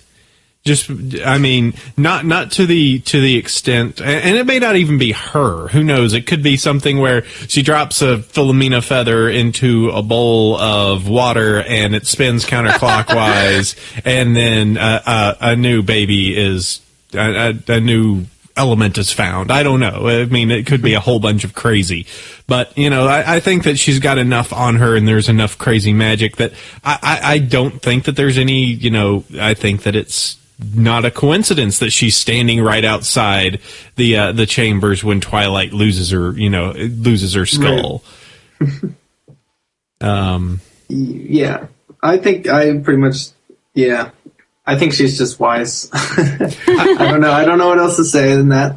I mean, if she was, I think it's less fun. I think it's less fun if she can like see the future. That's way less fun. Because who wants, what's the point? Yeah, but you look at Lesson Zero, where Twilight was kind of screwing up things pretty heavily throughout most of the episode, and when Celestia showed up, she was genuinely upset. That didn't strike me as, oh, I planned this all along for you to learn a lesson. It was she'd be like smirking. Like, look what you've done, Twilight. Well, yeah, and then there's the other things of like if she knew everything, she would have known that the box that Discord had taken the elements. She wouldn't be like, hey, we need to open up this door to open up this box. She's just like, oh shoot, I think that she funny. Can. She opens it, it's empty, and she just smirks and goes like, yeah, that's right. She just like, I knew this was going on. Like, all right, and then go check over that window because dude's going to be dancing. Yeah, everyone just starts getting really mad at her. Like, you knew this was going to happen? She's like, well, duh.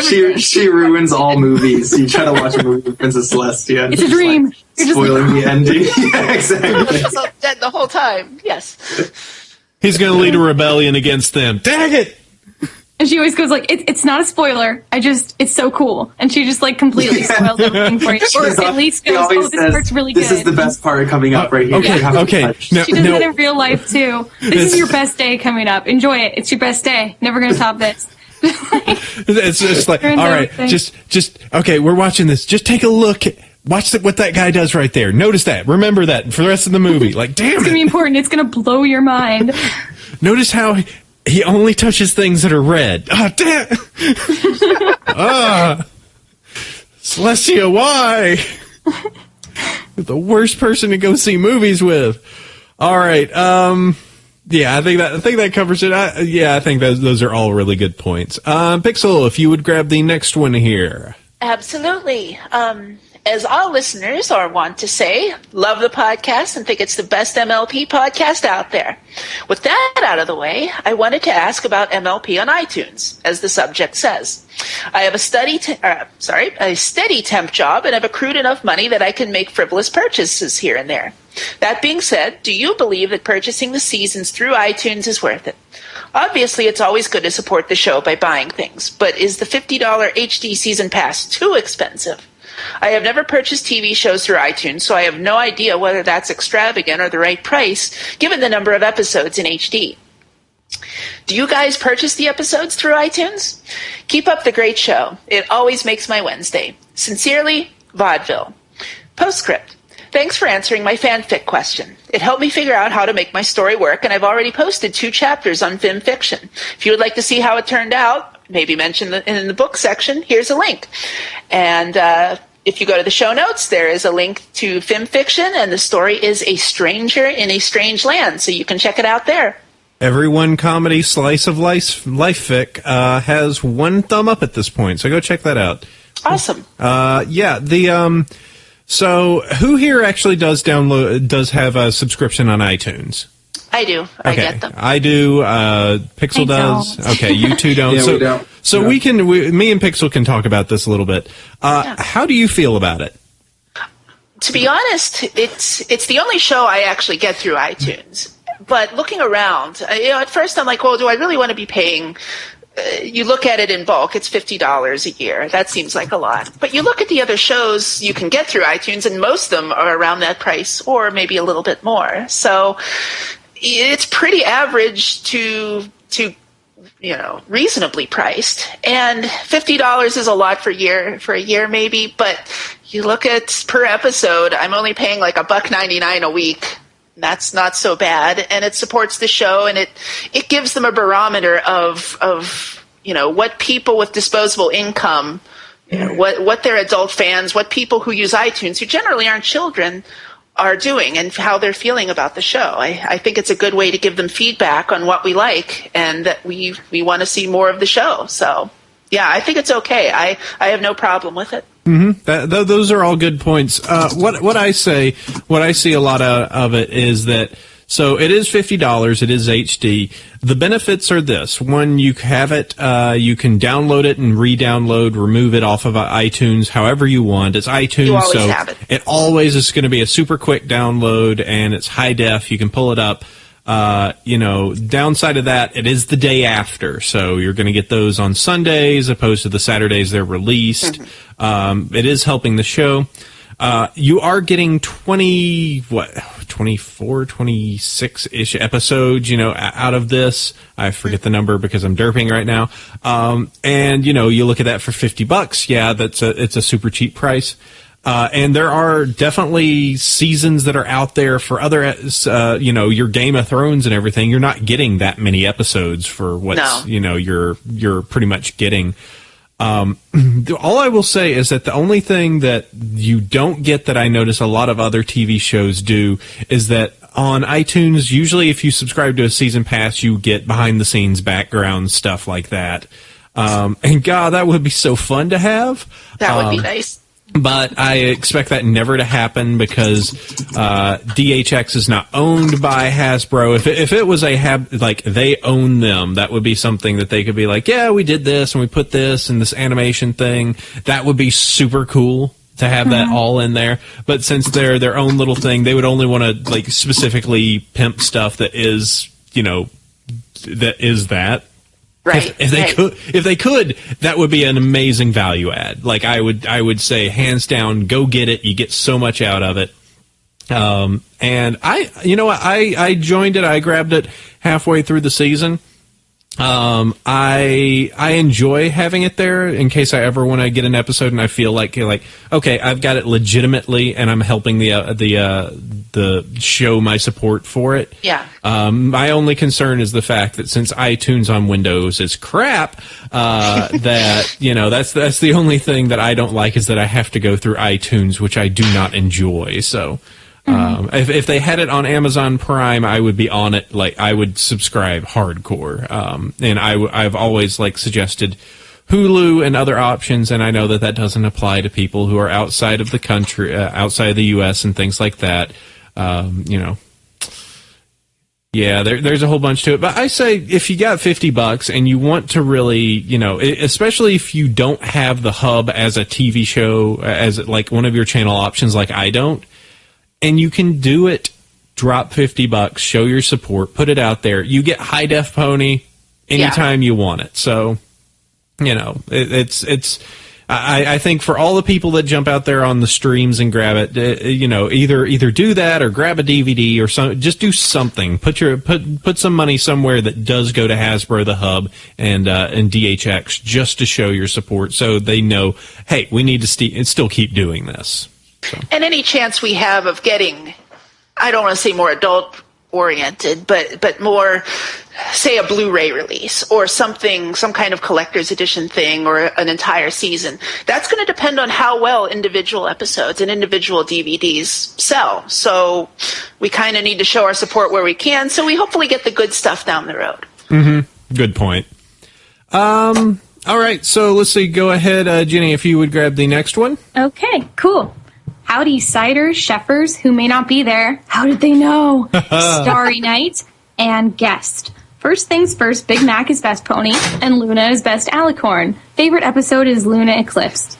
Now to my questions/comments. Now that it is known that what will be touched upon for the rest of the season, what do you think needs to be expounded upon, and or what would you like to see in Season 3? Personally, I won't look at the future episode summaries. I still like to be surprised. I know that it is the bane of fiction writers, but I hope that there will be more history-style and world-expanding episodes which further define where the princesses come from and widens the land of Equestria. Finally, a question for Starry. When will we finally see you host an episode of Bronyville? Your faithful follower, Screw Loose. P.S. Awesome episode today. Now Spike has a pet, too. Okay, and it looks like, there's an email that decided to separate it. It's decided to separate, so we shall gap in between. Manage that. Yep. Okay, so that's a good one. I'll answer the last question first. Episode for Starry. When will we see that happen? Currently, Starry is sleepy pie because she is napping over here on the couch, just snoozing away with the headphones on, completely oblivious that I'm talking to her. Aww, just wrapped up in her little blanket. She doesn't listen to the podcast, so she won't know this. So there might be something soon. We'll see. That's all I'm going to say. I'm trying to set up something, much to her displeasure. Starry is awesome. We all love her. Let's see. What would you like to see in Season 3? Okay, so we'll start with the FIW guys. What would you like to see in Season 3? More of the same. I don't know. I don't want to see it change too much. I think multi-parters would be fun. And I'd love to see a made-for-TV movie, because I'm not going to assume that they'd have anything in theaters, but that would be awesome. But yeah, it'd be cool if they finished off the series with, like, a movie. That would just make my life. Wow, it made your life. My life. Wow, my whole life. That's pretty. Tops everything. Birth of my firstborn. Wow. Everything. And they ask you to come. Jenny, we need you for this. Come on up. Oh my God. I could just see you just fanning yourself, hyperventilating. I would have a heart attack and die. It would be sad and ironic. Wow, this is, again, grim. Very grim. I'm the grim dark element here. Griffin, what about you? What would you like to see? Well, yeah. In a way, if this third season, my dream would be for it to have a full 26 episode run and to also have end with a movie. Even a movie in theaters would be really sick. Of course, I'm not gonna. People want the show to keep going. They want to have 4 seasons, 5 seasons. I'm fine with 3 full seasons. I would be a little disappointed if there were only 13 episodes in the next season. That's all I would really want, is just to have 26 episodes and maybe do some sort of ending that would be nice.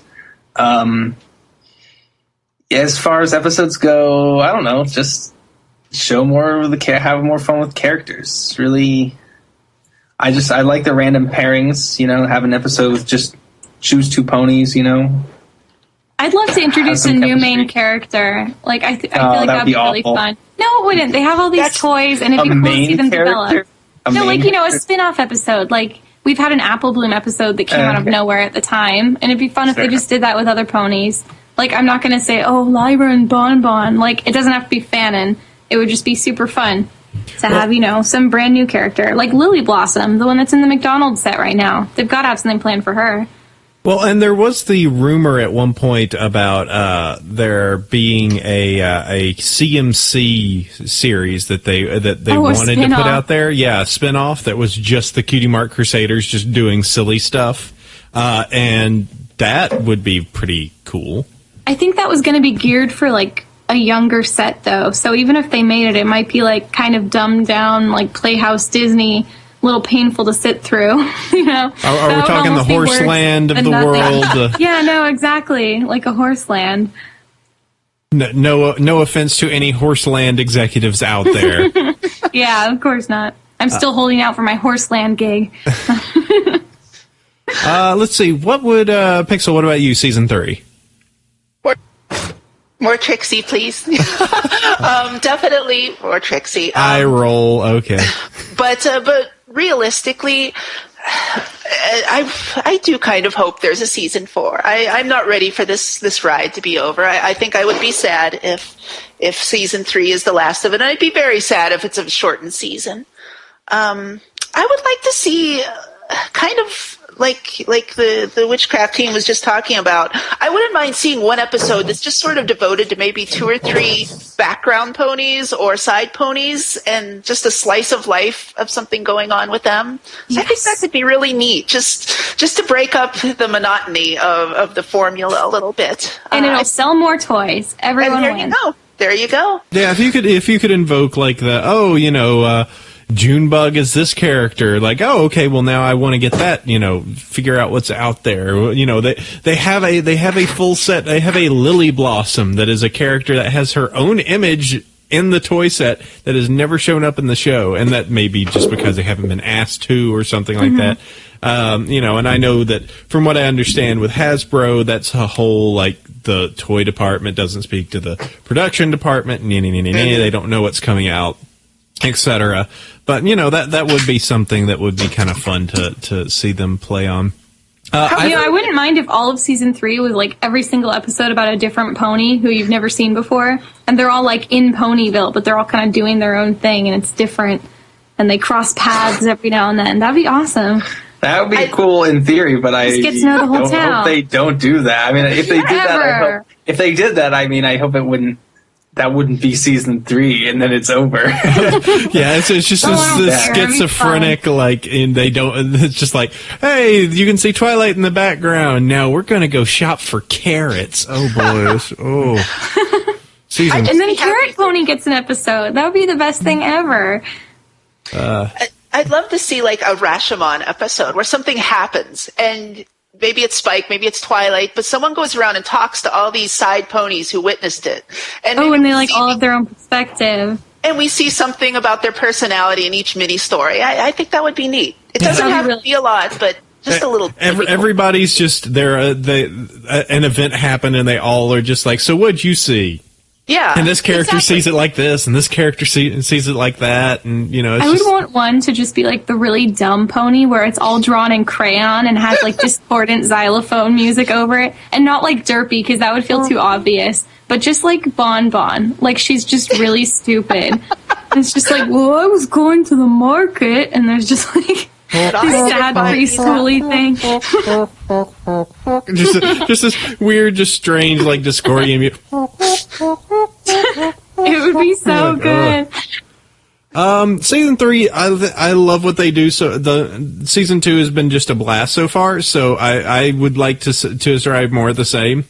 That whatever they do, they toss enough little bones and everything. More a season 3 and a season 4 means we continue to keep doing the show. Though I will not say that a TV movie, no less a big screen thing. I was actually thinking it today. I was just like, Hasbro's tossing enough money into a Battleship movie. That looks so bad. It looks terrible. They're literally shooting pegs into the ship. It was like the worst execution of like a board game movie ever. I'm just like, I might have a better idea for you. Listen, it's directed towards ages 6 to 12, but I bet I could find you a bigger audience. Just an idea. So that's kind of I think more of the same. Season 2 has been a lot of it's been like 2 episodes for every single character or each of the main cast, just kind of them progressing. I'd be interested to see next season like what they do with season 3, because I don't know if I would want them to do more of just the dead to dead, and now an AJ episode, now a rarity episode, now I agree. Yeah, it doesn't need to be one each episode. It could just be like a few friends interacting, or some bigger outside force would be cool. Yep. Okay. Yeah, we haven't got any like the Slumber Party episode where it was sort of 3 characters interacting with 3 sort of attitudes conflicting. We haven't got much like that this season. I don't think. Not really, no. It's because there hasn't been as much Twilight Sparkle, that's why. Having to take away screen time from my pony. All right. Griffin, if you would grab the next one once you finish eating whatever you are at this point. I'm not eating anything. All right. So I'm now reading this shorter one. There's some movement here. Yeah, the yellow highlights, this one, yeah, just the yellow highlight. That stuff got moved around. I usually try and keep the shorter ones for guests, just because sometimes there's a little, You don't want us to talk for too long. I know. Anyway, dear Bronyville, love the show as always. I heard you wanted short emails, so here you go. I even wrote it in a haiku form. Oh, wonderful. Ahem. BronyCon is east. Everfree is in the west. What about Central? I think it's pretty much a cop-out to say BronyCon is east, and then for the next I know, Everfree is in the west. You could have just been like, I don't know. I'm not going to rewrite their poem. Jenny, can I finish, Jenny? Yes. Go on. For a second. By all means. Why are you fighting? Of course. Keep on cantering on. Chroma Dancer. P.S. All ponies are best. Your Twilight Rainbow Dash War makes me face hoof hard. And that's the end. Yeah, that's this one was just a quick, easy. There are actually, and I can answer this real fast. There are a bunch of new conventions that are looking to come up. One that I know that I've heard the most about is supposedly a Midwestia. Yes, this is a great giggle-worthy name. Somewhere up in the Chicago-ish area. What? No, whatever. Starry's trying to mumble as she has just woken up. But yeah, there's that. There's a bunch of others. I know that just keep your eyes out probably over to your Equestria Dailies of the world and things like that, because I know that there's like, at this point, I think there's a UK, a Europe, there's a bunch that are like starting up all over the US. I think probably a few that are starting to pop up in Canada, and I think I heard of one like rumbling around in like the South Pacific or Japan or something, just like, geez, wow, these are popping up real quick. So, but yeah, that's the only one that's coming right to mind right now that I know has made any announcements of venue is Midwestia, and I think you can find that just by Googling Midwestia. I think it even got popped up somewhere, so you can go check that out. All right, so let's see. Here is the. I'll go ahead and hit the next one here a little bit longer. Dear Apple Knight, Chef Cider, Starry, Sandy, and all mixed up guests who got caught along for the ride. As an enthused listener from the UK, I just wanted to say thank you very much for your podcast, as it has, apart from Equestria Daily, kept me up to date on most PMVs, music, and other media that this fandom has exploded. Now it is out of the way. Here's a question I've been meaning to ask for a while. Would you consider doing a live stream of your podcast for listeners who wish to get their Bronyville fix on Saturday? This could be beneficial to listeners who are able to listen to you on Saturday that you record. We would also listen to the raw footage rather than censored versions that, yes, would be cleaned up in the silence between you guys. There can also be a section for your viewers in the live stream to get to contribute PMVs, music, etc., depending on pointing out parts of the episode you guys didn't mention. Now to wrap up this episode, I'd like to mention a couple of groups I'm currently in on Facebook. They're good groups, quite fair bit of people who've come into the REA after it was mentioned in the Equestria Daily Nightly Roundup. First off is the Royal Equestrian Army, a group of bronies that like to play Xbox, Steam, whatever platform they're on. The other is a small group that are just a chit-chat group that share music and picks together, simple and fun. Links to both of these are in the show notes. Thanks again, you guys. You make my day when I listen. Your faithful listener, Ryan. P.S. Starry, get on the microphone more, please. Great to have a sense of diversity in the podcast. Let's see, and live stream stuff, beepity beep from Starry Night. Is microwaving a cereal bar? With the wrapper on. All of the grains. I have pondered doing a live stream, and I likely could do it. I just need to get some of these guys that actually live stream so I can figure out with my setup the easiest way to do it. It probably wouldn't be too hard because I could just smack on another laptop and just have it doing the outbound audio. But I would just want to make sure that everything was set correctly. So I have no problem with that. It requires me taking my setup, which I've recently minimized, and try and add some more to it to make it live streamable. But I mean, especially considering that we that we are trying to figure out what we want to do for a next marathon, and if we need a live stream room that could potentially hold more people than 50, it would be it would be a lot helpful. So, the links to those groups, and Starry has just woken up. Hey, baby. She's text messaging and looking very tiredly at me. So, she's had a hard week. She just got a job. So. Oh. Yep. Okay, Pixel, if you could grab the next one. You got it. Dear AC, Chef Goldblum, and magnificent guests.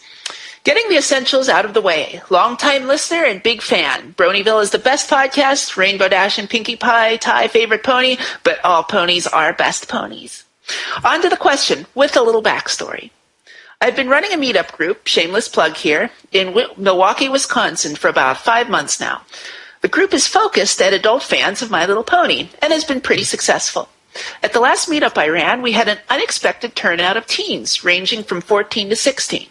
I didn't think much of it, and we all had a good time. It wasn't until after the fact that I started thinking, if something happened to any of them, I would be held responsible. That's not really something I want to handle. Plus, I'm not too comfortable hanging out with those who are 10 years younger than me. Question is simple. How would you suggest handling the underagers? I've been throwing around a few ideas in my head, ranging from putting an age cap on the meetups to requiring a parent guardian to join. I don't want to exclude anyone, but as mentioned before, I don't want to be legally responsible for these people, let alone have to deal with the awkwardness that comes with such a large age gap. Thanks so much, Josh Dean. P.S. Been enjoying having Starry having a mic and contributing. She should do it more. P.P.S. Feel free to cut down for content if need be. Nope, you get it all. You got it all. They didn't include a link, but I did see that they do have a meetup group on meetup.com for the Milwaukee, Wisconsin pony fan group, so you can find them there. Let's see. Any they're of having us meetups in bars? No, that's so mean. That's one way to do it. Yeah, go to a place that has a cover charge. They do have meetups at bars. Yeah. Keeps us away. I don't see if that's really the thing you're trying to do. Then there you go.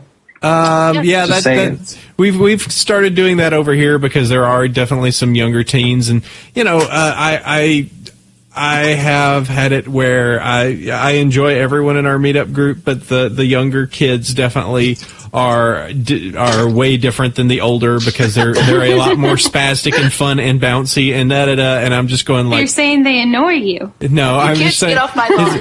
I'm saying it's like I'm the old dog and they are the little puppy. they're bouncy and fun and doing their thing and yapping, and I'm just laying here just going like, I'm older and dying, please just I want to lay here and just be old with my oldness.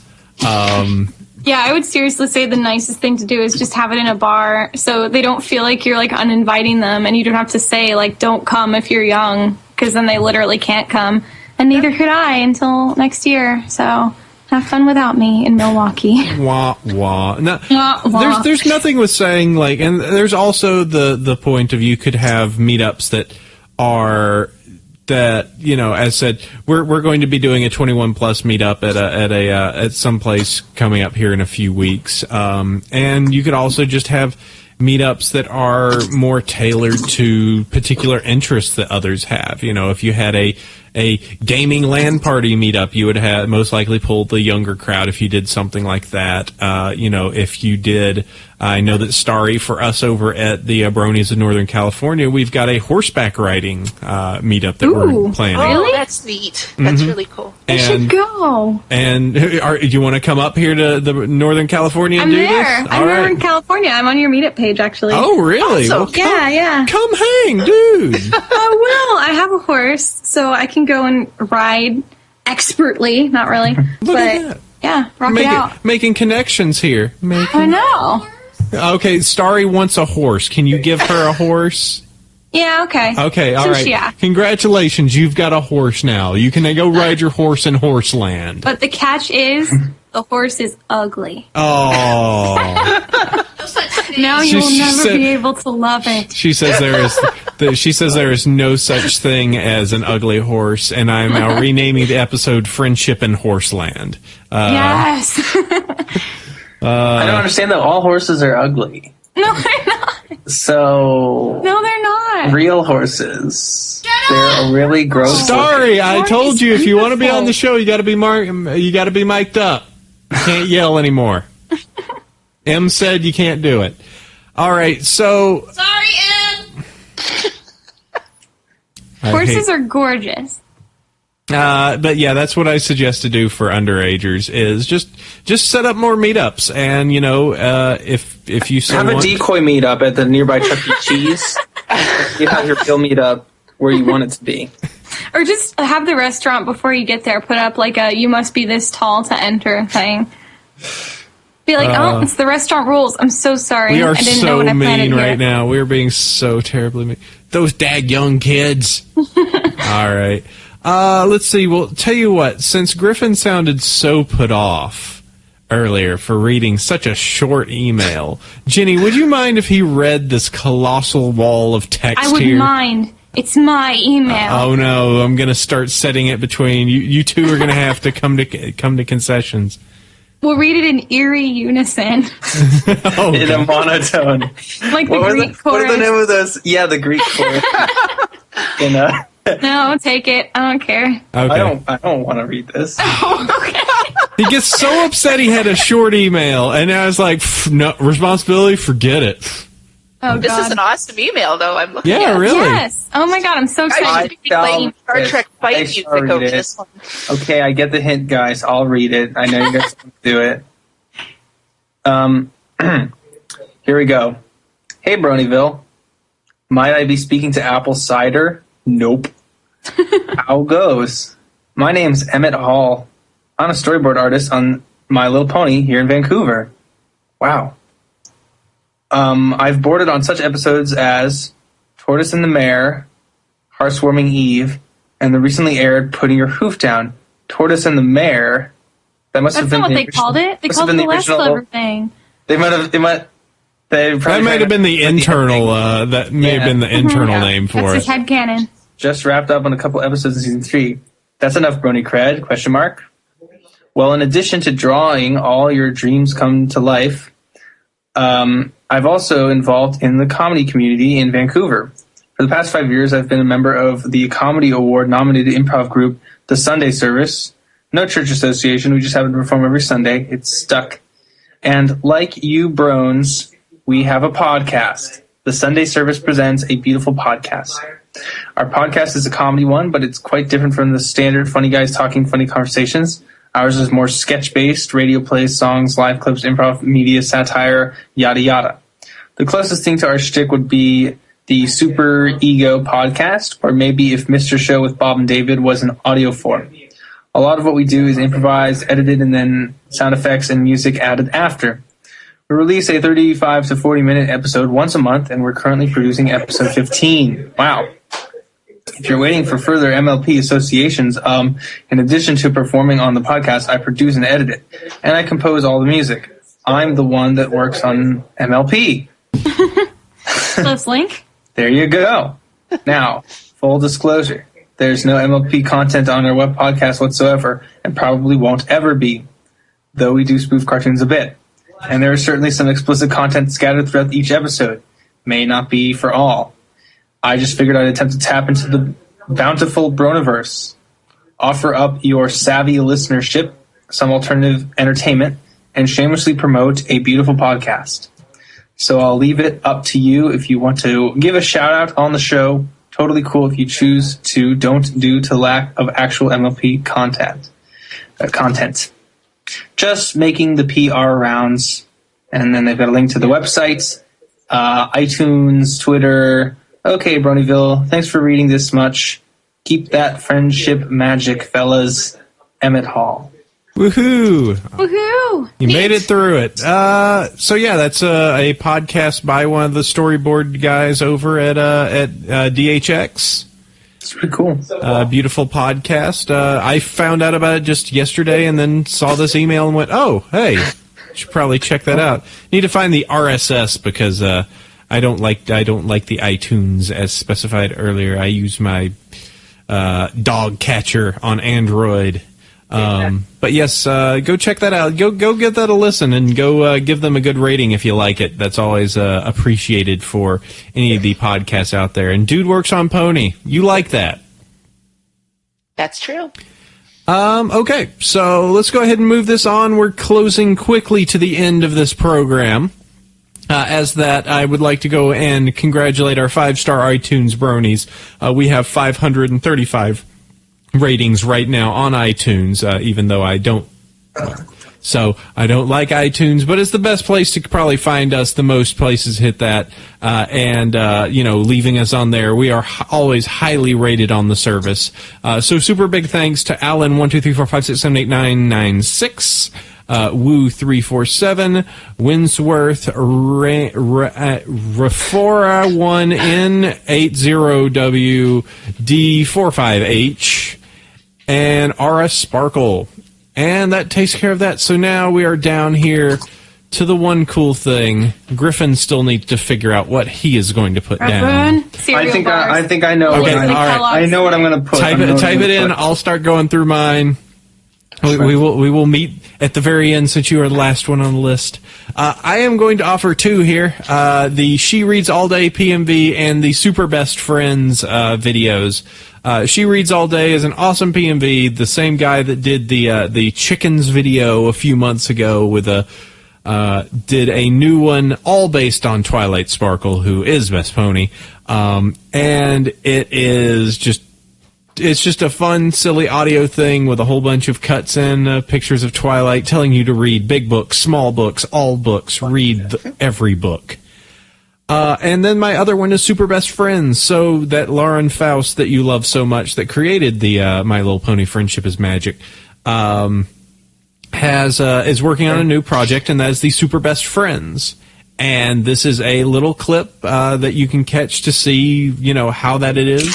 It is silly and slapstick and, just fun having a Wonder Woman, Batgirl, and Supergirl all just planning to toilet paper Lex Luthor's compound. So I would suggest those. Give them both a look. They will waste no more than about 4 minutes of your time. So they are short and they are fun. Pixel, what do you got?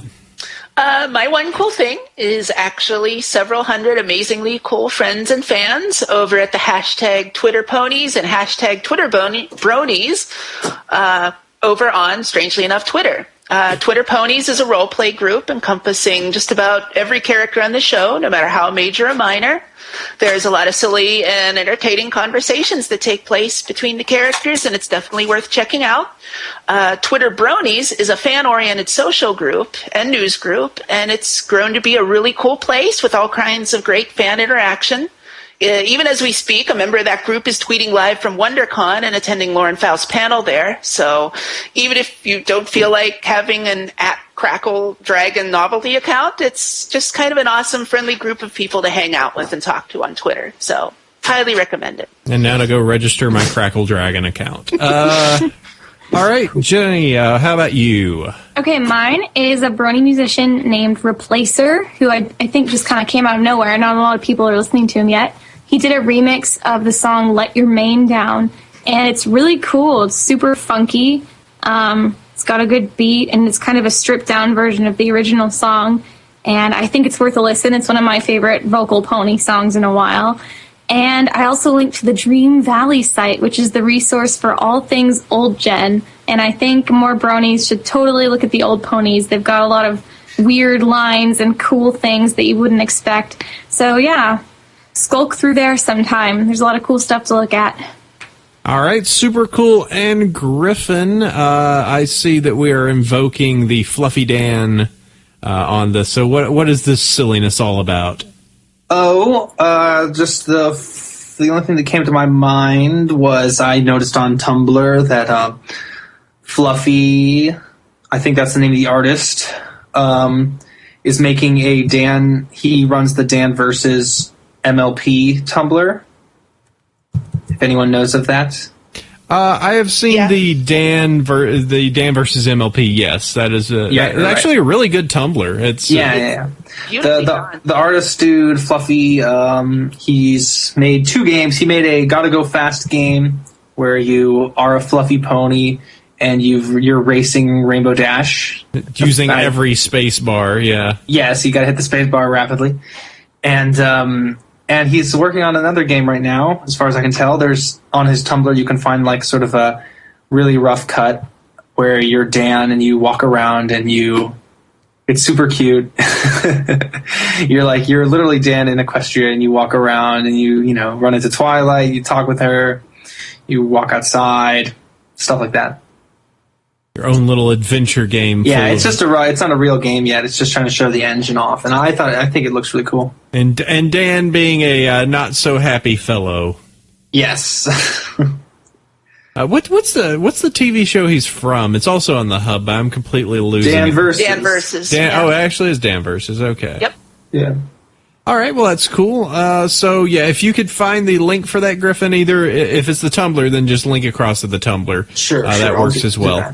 And that will actually, so that's one cool thing. So that handles us for the show. This has been an awesome set, talking about some Spike and talking about Friendship is Witchcraft and also having Pixel on with us. Thanks for having me. Great having you all. So let me go ahead and do the thank yous. First, thank you to Pixel, since she has spoken up already. Awesome to have you with us. It's wonderful to be here. Thanks, and great talking with everyone. This was a really fun show. Yay. Thank you very much. Thank you to Jenny and Griffin for showing up. It's great to hear about this. Looking forward to the next episode in the month or so it will take you to generate it. Yay! Thank you. It's been fun. And if you might need some dulcet tones, you know my Skype contact now, just saying. Yeah, I was going to ask you, what is Chef Sandy's Skype exactly? It should be Chef Sandy, I believe. Wait. Okay. Oh, I just got burned. I just got subtly burned. I didn't even like notice. His friend or something? Why are you on the show? I understood that we'd be talking to him today. I just realized I just walked straight into the fire, not knowing it was there. Oh. The whole time I've kind of wondering, who is this guy? I thought you were like the intro guy that's supposed to warm up the audience before he gets here. So you can find us at bronieshow.com, where I don't handle this much abuse on a daily.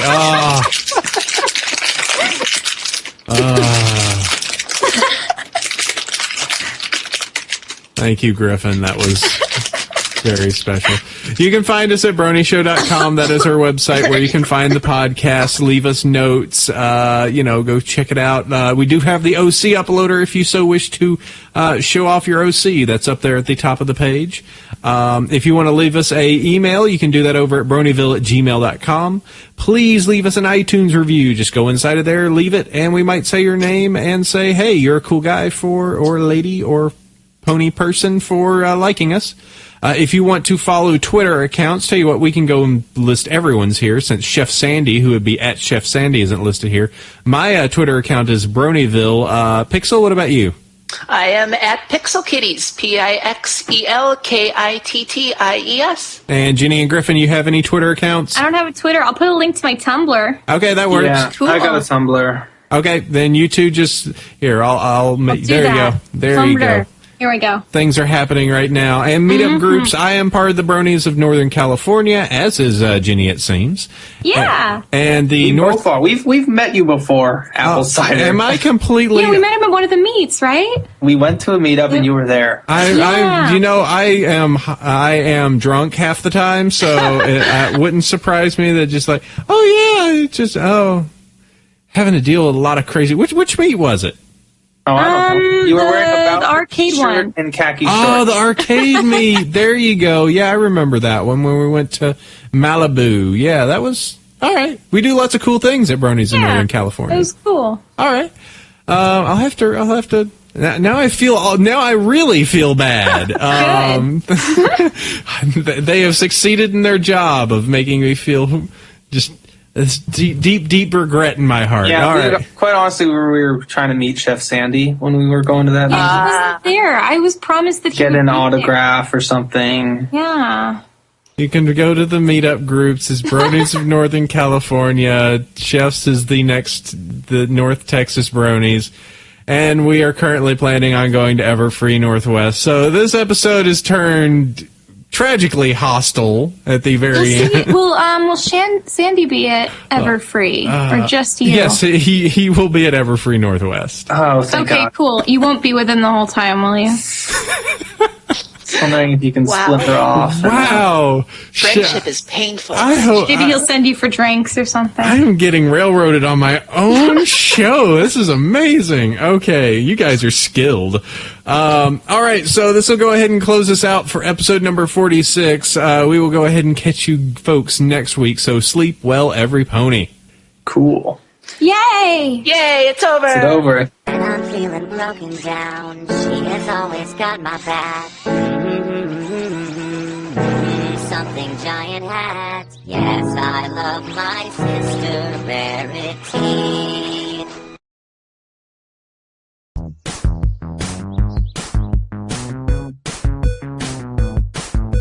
The race has begun. We must run fast, jump over the mud. Having a good time. Where's Applejack? She fell in the mud. Are you okay? We can still win this. Jump in a bucket. That looked like it hurt. I know what pain is. It's great to be alive. But when I am feeling weak and when I am feeling down, she is there to lift me up over this bus. Yes, I love my sister Applejack. Bum, bum, bum. Eating some pie. No time to chew. Pushing some hay. No time to lose. Pushing this hay really far. Pushing hay is really hard. Running in a circle, yes. Having so much fun, hooray. Gotta choke some grapes. Throw them with your face. Sister, toss and squish and squash and making tacky jelly. Put it on your head. We're gonna win the race. Because I am a good racer. I am running oh so fast. Fun levels are to the max. Applejack flies through the air. Apples fall without a care. Apples are not meant to fly. No apples get left behind. When small things get kicked around, they just might destroy the town.